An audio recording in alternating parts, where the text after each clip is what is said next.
नमस्कार दोस्तों, स्वागत है आपका हमारे यूट्यूब चैनल पे। दोस्तों, जिस प्रकार आप सभी को पता है कि चतुश्रेणी कर्मचारी सीधी भर्ती 2024 के डॉक्यूमेंट्स वेरिफिकेशन मंडल वाइज चल रहे हैं। तो दोस्तों, मैं आपको जयपुर मंडल के बारे में बताना चाहता हूँ कि वहाँ पे किस प्रकार डॉक्यूमेंट्स वेरिफिकेशन कर रहे हैं और वो चेक लिस्ट को किस प्रकार मान रहे हैं कि इसे किस प्रकार भरना है। दोस्तों, मेरा 18 मार्च को था तो मेरा कंप्लीट हो गया है। मेरे पास एक्स्ट्रा पेज था तो मैंने उस पे ये सब लिख के आपको बताने जा रहा हूँ। यहाँ पे लिखा है दोस्तों कि अभ्यर्थी इसे स्वयं भर कर प्रस्तुत करें। ये आपको चेक लिस्ट, आपको जो डीवी लिस्ट आई है मंडल वाइज, तो आपको उसमें डॉक्यूमेंट्स दे रखे हैं, तो आपको उसमें से डाउनलोड या प्रिंट निकलवा सकते हैं। दोस्तों, कई मंडल में इसमें जो क्रम संख्या है वो 15 है, जबकि जयपुर मंडल में इसमें 16 है, क्योंकि कई मंडल में इसमें जो अंतिम शैक्षणिक संस्थान द्वारा जारी चरित्र प्रमाण पत्र वो नहीं है, ये जयपुर मंडल में ही है। इस प्रकार आप अपने मंडल के अनुसार आप निकलवा सकते हैं। सबसे पहले आपका नाम आ जाएगा यहाँ पे, फिर आपकी जो भी ईमेल आईडी है वो आप लिख देंगे इसमें, और आपकी डेट ऑफ बर्थ लिख देंगे। उसके बाद आपके जो रोल नंबर है वो लिखेंगे, मोबाइल नंबर, इसके आप जेंडर लिखेंगे कि आप मेल या फीमेल हो, और आयु वर्षों में एज ऑन 1 जनवरी 2026। ये दोस्तों आप कहाँ से लिखेंगे, मैं आपको बताना चाहता हूँ कि ये जब आपने एप्लीकेशन फॉर्म भरा था तो उसमें वहाँ पे फॉर्म में लिखा हुआ है कि 1 जनवरी 2026 तक आपकी एज क्या होगी। तो उसमें से आप एप्लीकेशन फॉर्म में से देखकर वहाँ पे आपके साल, महीना और दिन लिख सकते हैं।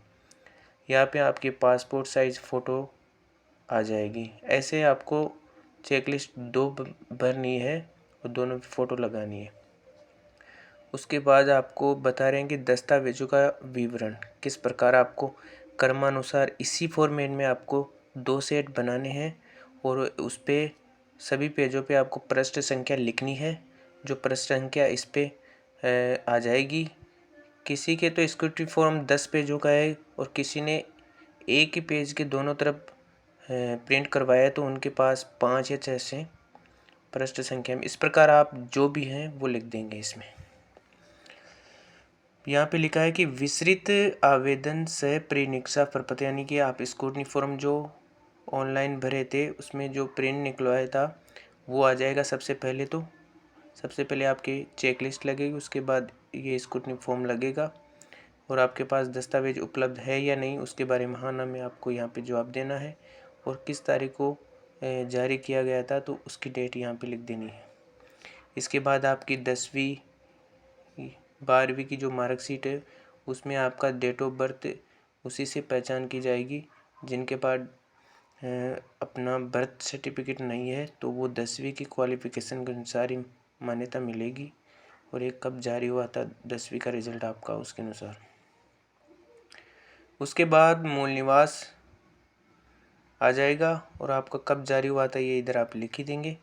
उसके बाद आपका जाति प्रमाण पत्र आ जाएगा, और जो अन्य श्रेणी के विधवा, परित्यक्ता, खेल संबंधी विशेष योग्यजन या विकलांग जिनके पास प्रमाण पत्र हैं तो वो अपना उत्तर हाँ में करेंगे, और जो नहीं है वो ना करेंगे।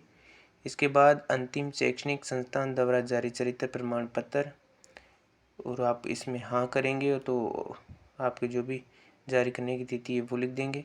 ये क्या है, कई मंडलों में ये वाला ऑप्शन नहीं है इसमें, ये जयपुर मंडल में ज़रूर है। तो आप अपने हिसाब से आपके मंडल के अनुसार जो भी चेक लिस्ट है वो निकलवा के भरना है। उसके बाद 2 गजेटेड अधिकारी के जो अलग अलग अधिकारियों से प्रमाणित करवाया गया था वो वाला यहाँ पे लग जाएगा। उसके बाद वचन प्रपत्र, सादे कागज जिसमें आपको धूम्रपान नहीं करने संबंधी शपथ ली थी तो वो वाला है। इसके बाद संविधान शपथ पत्र है, ये भी सादे कागज़ पर है। इसके बाद दहेज संबंधी घोषणा पत्र जो सभी को बनवाना है, जो भी विधवा हैं, परित्यक्ता हैं, विवाहित हैं, अविवाहित हैं, सभी को 50 रुपये के नोटरी स्टाम्प पे जो आपने स्कूटनी फॉर्म भरते समय अपलोड किया था वो वाला यहाँ पे आ जाएगा। इसके बाद जिनका विवाह 22 मई 2006 से पूर्व हुआ है तो आपको वही 50 रुपये के एफिडेविट पे आपको शपथ पत्र देना है। इसके बाद संतान संबंधी घोषणा पत्र, चाहे वो विवाहित हो चाहे अविवाहित, सभी को देना है। ये राजपत्रित अधिकारी से प्रमाणित करवाना है। ये आपको डेट लिखी देंगे। सामान्य घोषणा पत्र वो ही है जो आपने 50 रुपये के एफिडेविट में बनवाया है वो वाला आ जाएगा। विकल्प पत्र में आपको जो टीएसपी नॉन टीएसपी एरिया है वो वाला यहाँ पे है। और नमूना हस्ताक्षर प्रारूप, दोस्तों ये आपको वहाँ पे वो आपके सामने मतलब आपको दे के उनके सामने ही आपको भरना पड़ेगा। जो हिंदी और इंग्लिश में आपने भरा था वो वाला, और जो आपने अपलोड किया था वो उसका प्रिंट और वो ओरिजिनल भी लेके जाना है। इसके बाद जो भी आपके पास फोटो पहचान पत्र हैं, Aadhaar, voter ID, driving licence, passport आदि कुछ भी हो तो वो आपको ले जाना है ओरिजिनल, और वो उसकी भी स्व प्रमाणित फ़ोटोकॉपी चाहिए। यहाँ पे आप अपने साइन कर ही देंगे। इसके बाद यहाँ पे लिखा है कि सभी प्रपत्र इसी क्रम में संलग्न कर उन पर पृष्ठ संख्या अंकित करें। जिस प्रकार ये पृष्ठ संख्या का ऑप्शन इधर है तो आप जैसे भी हैं दोस्तों, जैसे 10वीं से लेके आपने 10वीं 12वीं ग्रेजुएशन या एमए बीएड आरसीआईटी वगैरह जो भी आपने क्वालिफिकेशन लगाए वो दूसरे नंबर पे आएगा। और 10वीं से लेकर जैसे आपने एमए तक की डिग्री लगाई तो वो सभी की फर्स्ट ईयर सेकंड ईयर सभी की डिग्री लग जाएगी और उनकी मार्कशीट भी लगेगी। और सब पे आप फर्स्ट रैंक अंकित करके वहाँ पे लिख सकते हैं। जैसे आपको ऐसे मानो कि 10 से लेकर 20 तक वो आ जाएगी तो 10 से 20, 1 से 10 स्क्रूटनी फॉर्म हो जाएगा। इस प्रकार आप सभी पे लिख देंगे। और यहाँ पे है कि सभी प्रपत्र स्वयं प्रमाणित करें। जो भी आपके पास फ़ोटोकॉपी आपने जो सेट बना रखे उस पर अलग से सिग्नेचर करना है। और जो ओरिजिनल है जैसे एफिडेविट वगैरह उस पर आपको पहले से ही किए हुए हैं तो उन पर नहीं है ज़रूरत। जो भी आपने फ़ोटोकॉपी लगाई उन सभी भी करेंगे आप सब प्रमाणित।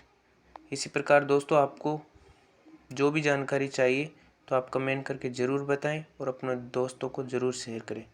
धन्यवाद दोस्तों।